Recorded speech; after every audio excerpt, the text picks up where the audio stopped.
Hey guys, here in a nutshell with me, Ina. Every so often, alam niyo naman nagkakaroon tayo ng episodes reminding our viewers na syempre kailangan natin paghandaan ang retirement dito sa Canada. Ang ating kakwentuhan ngayon nagbabalik dito. I'm sure some of you might recognize him sa mga una ko sigurong followers, no? It's been a while since we've seen him. He is a certified public accountant o CPA dito sa Canada, ha. He is malapit na sa kanyang 60s. And in this episode, he will share with us yung kanyang financial planning journey as he nears retirement. Actually, marami pa namang taon na, several years away. Nonetheless, he will be sharing with us his experience, for example, sa iba't ibang mga savings program dito sa Canada, what worked for him, what didn't, lessons learned, di ba? Nagbabalik ang ating kaibigang si Bombet Arangote. I don't even remember more than magto 2 years ago. Siguro 2 years. Definitely not last year. Hindi ba last year man lang? Ni 2020? Wala last year. It's been a while. I know. So thank you, Bombet. Anytime. Nagbabalik ka dito. Paramdam ka. This is something that I really like to talk about. Kasi malapit na ako sa, nakikita na the light at the end of the tunnel is there. Uy, grabe ka naman. Hindi pa naman sobrang lapit. Okay, guys, of course, I asked Bombet's permission, no? Siyempre, considering the topic, sasabihin natin kung ilang taon ka na. 53. Hindi pa naman. Matagal-tagal pa kahit papano. Yung 60 or 65. No? When do you plan to retire ba? Anong goal? Well, as long as kaya na financially. At saka pagka napagod na. I've been working since I was 20 kasi. So pagka napagod na, then that's the end of the corporate life and then go on to the next stage of my life. Yan. O, sige. Mamaya, pupuntahan din natin yan. Ano ba yung nakikita niyang next stage of his life? Okay, so, eto, nakita niyo yung title, no? Bombet has been in Canada for 24 years now. Okay, sige, unahin natin, when you just arrived here, how would you describe yourself? Yung approach mo sa financial planning. Okay? Baka makarelate, lalo na yung mga newcomers ngayon, no? Would you consider yourself na alam mo na yung gagawin mo? Or wala, you were also at a loss on how to begin here in Canada? Siguro, I have an idea of what I plan to do, pero I was at a loss on the nuances and the details. Mm-hmm. Kasi nung dumating kami, like a new immigrant, kailangan mag-settle ka muna rito eh. So when we arrive, PR na kami. Pero you still have that thing that ito na ba talaga yung dito na ba talaga kami. Mm-mm. And so yung first stage is to settle. And so when I say settle, to stabilize our life here. Yung pinakauna talaga sa amin, nakuha namin yung citizenship namin. All right. So binibilang namin yung oras namin, walang bakasyon. I think at the time we only went home once kasi yung father-in-law ko passed. Pero apart from that, we stayed in Canada. Tapos yung very frugal living. So yun yung una. Yung pangalawa naman so hindi to sequential. Parang sabay-sabay to in our mind. Is to stabilize my work situation. Yeah. So yung una kong trabaho parang nagtatrabaho ko sa isang department store. So meron kang assignment, hindi pa full-time hours, minsan 15 hours, minsan 20 hours. Mahirap magplano yon. So you just want to have a full-time hours. Tapos yung pangatlo naman, yung settling on the career. Kasi nung decide kami pumunta rito, alam ko naman na hindi na siguro ako babalik sa career ko sa Pilipinas. Pero I still would like to work in the finance role Yeah. na nasa office. It doesn't have to be like a senior position. Kahit clerk or analyst, basta't makabalik lang sa opisina. So yun yung focus ng aming buhay at yung bago kami. Tapos yung financial planning and financial decisions were anchored along those contours of our situation at the time. Okay. How, if you don't mind me, so ilang taong ka nun, Bombet, when in 2002 when you moved? 30 dito. How old? 30 years old ako. 30. Okay. So, you had time, no, in a way, compared to, marami pang time, no? Kasi 30 plus years pa yon. Marami mga na-move ngayon kasi in their 40s na rin, late 30s, some even over 50 na sila dumarating dito. In your case, what you're saying also is, it took you a few years na rin before you actually took it more seriously, itong yung savings plan, kung ano na umpisahan mo. That's what you're saying. Kasi iba pa yung priorities niyo. Iba pa yung priorities. Years. Oo. Okay. So, so kunyari, yung nagkaroon ako ng parang sense ng stability at the work. So, we arrived in August. So, around August of 2002, around February 2003, late February, March, I got a job na.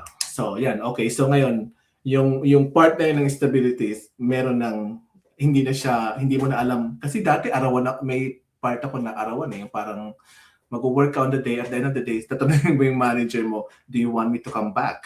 Yeah. So, parang araw-araw kang magtatanong. So, walang stability. Nakakuha na ako ng position na stable na. Meron na akong position sa office. So, yun yung first kong so nawala na yung part na yon ng challenge sa amin. Tapos nung nakakuha na ako nun, yung una ko namang hindi pa retirement yung inisip ko kasi may anak ako noon eh. Sabi ko, pero pinag-aaralan ko na yon at that time. Dito ko pinag-aaralan. Sabi ko, libre yung pag-aaral nila rito from grade school to high school. Tapos yung college or post-sec, may magbabayad ka na. So I have like 17 years para to save on that. Yeah. So binibigyan naman tayo ng childcare tax benefit. So yung childcare tax benefit na yun, linalagay namin sa Registered Education Savings Plan. Okay. And tapos yung Registered Education Plan, bibigyan ka naman, i-match ka naman ng government ng 20%. So yung government, binigyan ka ng pera para i-match nila. So, what for? And then, kumikita pa siya tax-free. Yeah. And, I think it's a no-brainer really to open an RESP if you have a choice. It's really free money. Basta mag-save ka lang doon, di ba? Pero hindi lahat yan ginagamit. Kasi may mga iba akong kilala. Hindi sila nag-RESP kasi sabi nila, mag-usap na lang yung bata. Well, that's iba naman yun sa mentality siguro. Gusto nila paghirapan yung tuition ng bata. Yeah. So, ako naman parang nandiyan na siya, sayang yung 20%. Parang free money yun. So, and so naglalagay ako minsan, I think I started with $500. Tapos minsan $25 a month. Minsan $50.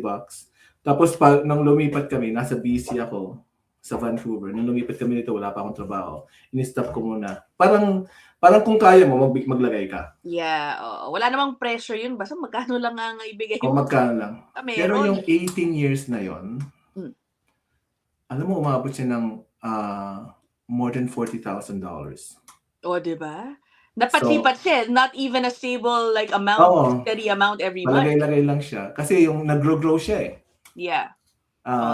So parang and ngayon patapos na yung youngest ko. So ginamit na namin lahat siya. Yeah. So basically my daughter graduated na walang utang, walang usap. So hindi niya pag-iisipan yung may babayaran ako sa government. Right. At least nabanggit na naumpisahan na pala rather ni Bombet, no, RESP. Before we move on dun sa iba pang mga sikat na savings program, RRSP, ano ba, TFSA, Yeah. Home Buyers Plan, or FHSA, depende kung anong kukunin nyo dyan. Now that, sabi mo, RESP pala, no? Matatapos na yung mga anak mo. How does it feel? Ang bilis lang ba lumipas ng mga panahon na parang Mabilis. the period wherein you are supposed to save, now pa 60 ka na, naisip mo, ito na, malapit na ako dun sa pinaghahandaan kong panahon. Mabilis siya. Oo. Parang- Can you share with us parang- your thoughts pag ganyan? Parang at that time, no, when you are just, kasi yung mindset ko, nung nagsimula na ako talaga mag-ipon for retirement, I never, parang hindi yun top mind na I'm using that for retirement. Parang ano siya, parang naging expense lang siya. Part lang siya ng expense. Hindi mo na siya nakikita. So parang inisip mo, okay, so wala. Expense lang siya. Parang gastos ko lang siya. Pero siniset aside mo na siya. Yeah. So, magandang I think magandang discipline yun na hindi mo siya nakikita. Pero in the last 7 years, I've been looking at the portfolio now. Okay. Kasi pinaplano ko na paano na yung lifestyle mo, yung gusto mong lifestyle, and can you afford that yung gusto mong lifestyle with what savings you've had. So ngayon, tinayin yung portfolio. So, with the war at Iraq, nakikita ko, oh my God, yung portfolio. Also, how do you feel about it? What you've, set aside so far? Meron ka pa namang, still have a good, several years left. Mga several years Dagdagan pa. yan. Would you say you've, na-meet mo ba at least yung goals mo? Or did you do better than expected? Mga ganon? I think you just have to adjust ako adjust mo lang kung ano, magaling naman tayong Pilipino mag-adjust sa situation. So i-adjust mo na yung lifestyle expectation mo given what you have. Yeah. Pero nung kasi yung RRSP ko, hindi naman talaga siya, nung nag-start ako mag-RRSP, hindi siya for retirement. Nung nagkaroon na ako ng trabaho, tapos tumataas yung sweldo ko, nakikita ko, ang laki talaga ng tax. Ako, ano bang klase ito? Tapos may time pa na nagbo-bonus ako or nag-overtime ako. Kalahati ng bonus ko or overtime, kinukuha ng tax. Ako, ano ba itong, is there a way to reduce it? At tapos yung mga kakilala ko, yung bonus na yan namin, we don't take it. So I said, what do you mean? We just flow it through our pension. Yeah, okay. Or my RRSP. Do you have an RRSP? I go, I have. Just put it there. Tapos nung nalaman ko na, kasi nag-volunteer ako sa CRA. At when I moved to Toronto. So nalaman ko yung RRSP, it reduces your income. Yeah. Diba? It's tax deductible. Yeah. It is tax deductible. So tinitingnan ko yung sweldo ko kung tatalon siya ng bracket. Pag tumalon siya ng bracket, maglalagay ako ng RRSP if I can afford it para bumaba siya ng bracket. I see. So, tapos kung ano man yung nakuha ko, either ilagay ko again to an RRSP or to RESP. Kasi ang mindset ko is yung RRSP is an expenditure. I can't really use it. Right. Okay. Pero ngayon, mas na-appreciate mo na meron kasi baka malapit mo na siyang gamitin. Oo. So together with, kasi yung nangyari sa akin, so meron kang CPP. CPP is, yung amount na makukuha mo rin is based on how much you've contributed. You're right. So it depends on how long you've worked and yung salary mo. Kunyari, 40 years kang nagwo-work at maximum, which is very unusual. Kasi parang 18 years old ka pa lang. Ibig sabihin, 18 years old ka pa lang, or 20 years old ka pa lang, maximum na agad yung sweldo mo. Kaya nagko-contribute ka na ng maximum. So yun mo makukuha yung, I think it's $1,400 a month or something. Pero most of us will only get like half. Right. Oh. The average, half of that. So yun yung una mong titingnan. Yun ang una kong tinitingnan yung, okay, magkano yung CPP ko? And you can even go to a website sa government. Mhm. They can estimate it for you. All right. Kung magkano na yung makuha mo, if you take it on 60, take it 65, take it 71, how much is your CPP? So yung Right. isang leg ng savings mo, di ba? Okay. So, balikan natin, so give us na an idea of how your saving pattern was over the past 2 decades, basically, no? Sabi mo, yung RASP, basta lagay, whatever you have, no? Walang steady amount. No, kung ano yung ma-afford mo. Yeah, kung ano ma-afford mo. And then sa RRSP, what was your strategy there? Did you find an employer na merong magandang benefit program, yung mga ganon? So yung nagkaroon ako ng una kong trabaho sa isang employer na meron silang matching. Right, okay. So sayo, mag-set aside ka ng tapos i-match namin. Hindi ko naintindihan ng una yon. So I didn't even want to bother. No, that's my money.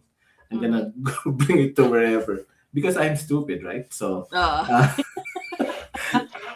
proud and stupid. So I realized after 1 year, free money pala yun. Kung 2.5%. So you have like a 5% savings. Mm-hmm. So I started matching yung employee contribute DC pension plan. And then on top of that, ang ginagawa ko kasi pagka meron akong may set na salary na ako, di ba? Tapos nagkaroon ka ng increase. Sinasabi ko, yung increase ilalagay ko sa RRSP ko. I'm not gonna increase my cost. Your lifestyle, you will not. Yung lifestyle is the same. Yeah. So increase lang, ilagay mo sa investment. So yun yung ginagawa ko. So habang umi-increase, naglalagay ako sa RRSP. Oh. And then I got into another role where it's defined benefit naman. So yun yung nasyak ako nung una kasi ang laki talaga ng binabawas sa'yo. Nagbabayad ka ng CPP, tapos nagbabayad ka noon. Pero defined benefit na yun. So alam mo na yung marireceive mo when you retire. Can you explain to us itong defined benefit na ito? Siguro maganda explanation to. Karamihan defined contribution. Yung magbibigay, magko-contribute ka, tapos i-match ng company. Tapos at the end of you working, mag-accumulate yung kinontribute ng dalawa. Kung ano man yung value at that point in time, yun yung makukuha mo as a retirement. Hindi yun one lump sum, parang magiging RIF siya, retirement income fund, or lock-in income fund. So so yun yung meron yung risk, may market risk yun. So pag nag-retire ka, tapos the market was tanking when you retired, basically you are affected by that. Yeah. Yung defined benefit naman, may formula na siya. Okay. Kukunin kunyari 5 years of your best salary multiply by a factor. Tapos yun na yung makukuha mo benefit for the rest of your life. So hindi yung dependent sa magkano yung value ng portfolio at that point in time. It's based on the formula. Okay. Is this similar to like a pension plan from a private employer? Parang ganon? No. Pag defined benefit siya. Pag defined benefit na, dinefine nila yung benefit. Pag defined contribution, i-define lang ng pension plan yung kino-contribute. Tapos yung value nun at the end of when you retire, yun yung magiging basis ng retirement payment mo. Retirement benefit mo. Okay. So yung SSS is ganyan. SSS is parang defined benefit. Parang may formula sila eh. Got it. Okay. Pero sa pag-defined contribution, yan, depende yun talaga sa mo. sa value ng portfolio. So may market risk yun. Magkano yung naipon mo throughout right. that? Right. Okay. I think I get it. Okay. Yeah. Baka may viewers tayo dyan na merong experience din sa mga ganitong bagay. Guys, feel free to share your experiences also dyan sa comment section. Okay. So you have defined benefit. RRSP, nabanggit mo kanina, RESP. Did you also maximize your TFSA? Alam mo, maraming merong mga debate rather, no? Sa RRSP ba ako o sa TFSA na lang? Both naman grow with investments. Of course, yung issue of tax difference lang, no? Yung pinagdedebatehan. Did you also explore TFSA? Oo. Pero mas maganda before we go to the TFSA. Oh, all right. So while I was building up my RSP, we decided to buy a home. Oh yeah, nga pala. Okay, yeah. So we decided to buy a home and we used our home buyer's plan, which is under RRSP. So as our down payment. Right. So wala kami ninabas na pera talaga. Winidraw namin yung RRSP namin at that time. Tapos yun yung maging down payment. And the reason why we withdrew that, kasi you will pay that over basically 17 years. But the first 2 years, you don't have to pay. You start paying over 15 years. Interest-free. So, magandang program sa amin yun. And then I started continuing with my RRSP. Oh, okay. Okay na. Hindi naman mabigat sa bulsa yung if you... Well, hindi naman mabigat kasi hindi mo naman talaga siya binabayaran eh. So, ang gagawin niya, sasabihin niya, you have to have $1,000 you have to contribute $1,000. If you don't contribute or you only contributed, say, $500, yung $500 na yun, they will consider that as an income. So, magiging taxable income siya. All right. So so nagko-contribute kami sa RRSP mo pero parang refill mo ulit yung ginamit mong RRSP. Right. So kunyari nag-contribute, sinabi nila $1,000 ang i-contribute mo for this year and then you contributed $2,000. $1,000 of that is for repaying your RRSP. So walang tax benefit yon, hindi mababawasan yung taxable income mo. Only 1,000 lang. Ngayon, kung hindi ka nag-contribute, yung 1,000, i-consider nila na income mo yun. All right. Okay. It will create a tax obligation. Nung time mo, hindi pa uso yung FHSA, no? Wala pa yun. Wala pa yun. All right. Ako kasi nasa FHSA. Hindi ko na actually masyado in-explore hindi namin na-in-explore yung first home buyers. Parang nasa isip lang namin, nag-set up na lang talaga kami nung FHSA, no? So, okay. So, that worked out for you as well. Na-replenish na yung kinuha nyo? Fully paid na yun. Okay na. Fully paid na yun. Okay. So, now, naman tayo? Yung TFSA nga. So, yung TFSA naman, recently, yun yung mina-maximize ko. Kasi yung RRSP is a tax deferral vehicle. So, dinidefer mo lang yung tax. So, yung hypothesis doon is when you retire, you'll have a smaller taxable income. Kasi konti na lang kita mo, CPP, OAS, a little bit of pension plan, a little bit of saving. So, kunyari, kung kumikita ka ng $100,000 during your working years, the theory is that yung kikitain mo is less than that. Right. So kunyari 70,000 na lang. So yung marginal tax rate mo bababa because of that. Pero yung TFSA is something that is good. That is good kasi ang TFSA wala siyang benefit sa tax deferral. So hindi mababawasan yung taxable income mo. Hindi siya Pero mag-grow siya within that vehicle, tax-free. Right. Tapos pag ginamit mo na siya during your retirement, hindi siya taxable income. Right. Correct. So ang impact nun is hindi mababawasan yung old age security mo. Old age OAS. OAS. Kasi yung Oo. OAS it's a free money that the government gives you depending on your residence here, how long you've lived in Canada. Pero may clawback siya. Ah, Although mataas naman yung clawback ng 93,000. Pero oh, once you hit that, parang 15 cents to a dollar ang babawasan nun. and that would depend on your Income. income dun sa kung nag-retire ka na, parang ganyan. Oo. Kasi when do you get your OAS, right? 65.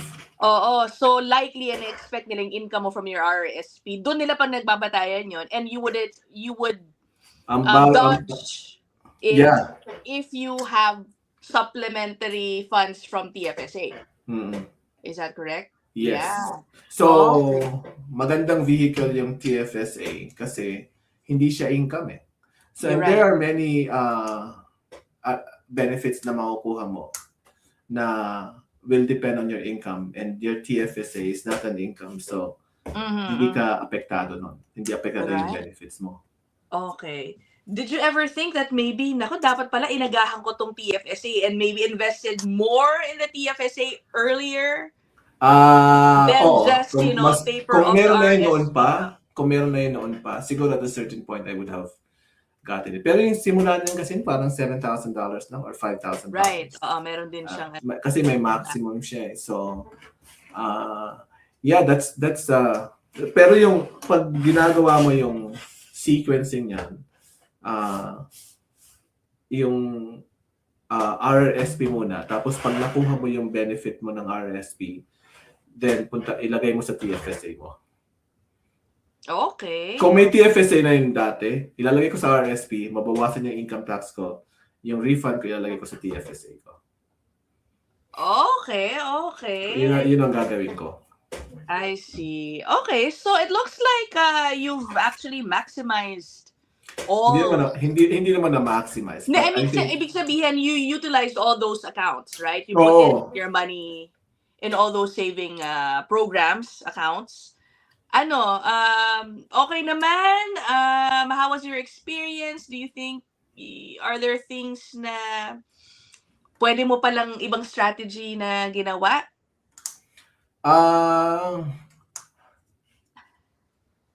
I think I'm parang sa akin na parang appropriate lang yan sa aming situation at that time. Right.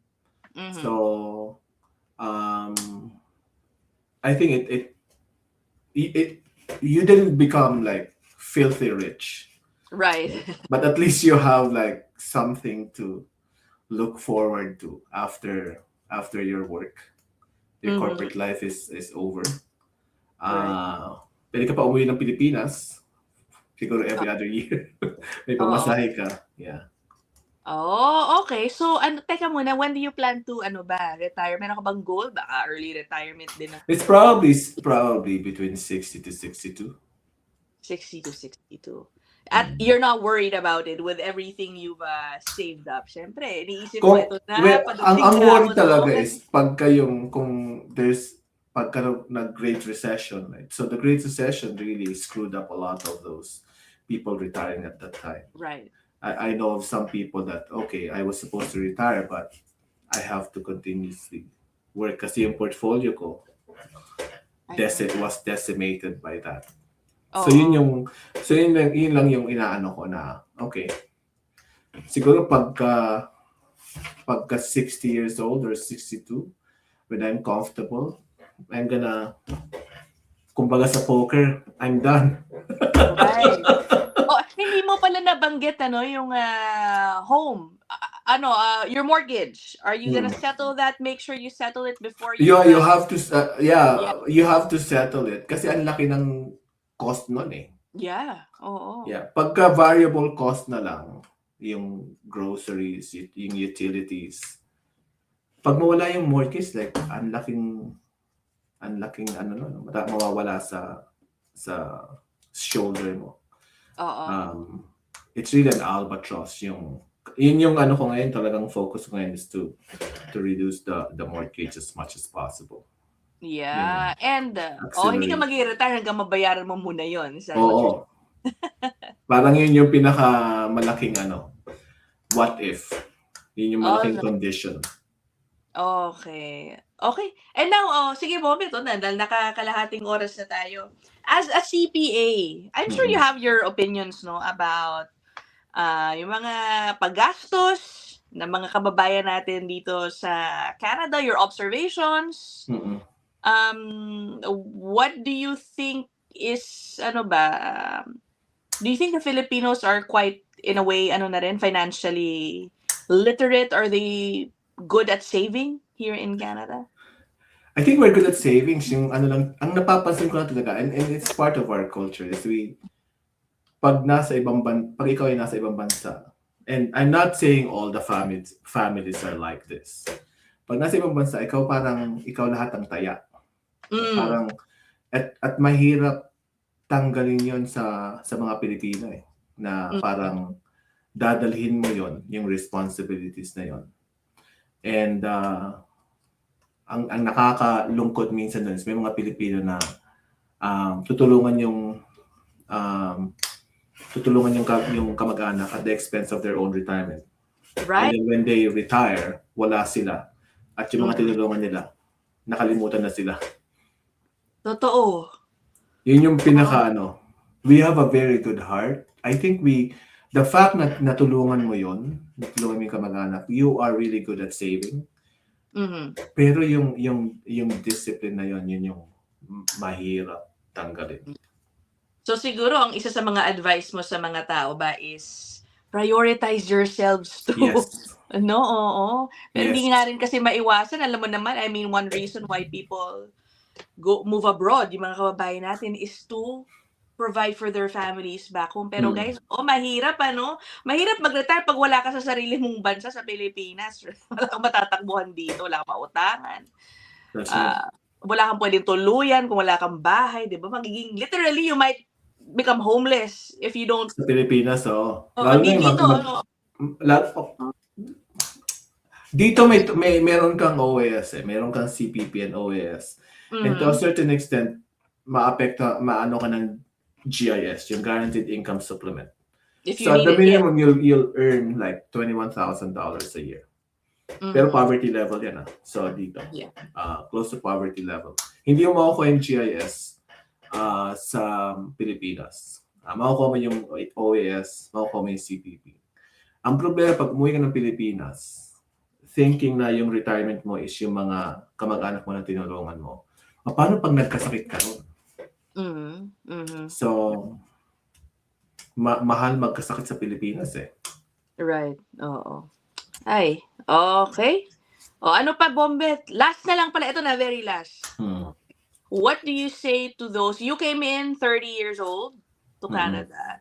Anong advice mo or tips mo sa mga dumarating dito in their 40s? Kasi I'd say yan ang medyo maraming ngayon. Late 30s, 40s, who are thinking na, oh my gosh, do I have enough time to save for my retirement here? It's very hard this year This time, it's very hard. Kasi yung kailangan mo ng stability muna kailangan mag-stable ka. Hustle culture yun, the first 3 years. Mag-hustle ka. Even more. So, by the time you do it, 45 ka na. So now, pag stable ka na, so you have until 65, probably to it can be done, but it's harder. But yung sa aking may mga kakilala ko dito na kaibigan ko na iniisip nila noon when we were in 30s to come here and said like, yeah, come here, it's a good opportunity. But once we hit 40, sabi niya, punta po ba ako? Sabi ko, pag-isipan mo pare. Kasi ang inaano ko is yung kung nasaan ka na sa position mo sa Pilipinas at saka kung ano yung i-give up mo para pumunta rito. Ngayon, kung hirap ka sa buhay sa Pilipinas, so punta ka rito, okay yun. Kasi parang yung cost na ibibigay mo is less. Mas marami kang potential gains na makukuha. Pero kunyari, VP ka na sa Pilipinas or director ka na sa Pilipinas, you are well established. And then you want to turn your back on that thinking na pupunta ka rito. Tapos you have a family to you'll bring your family here. Right. Parang hindi nagkukupit sa utak ko na malaki masyadong ibibigay mo for the potential gain here.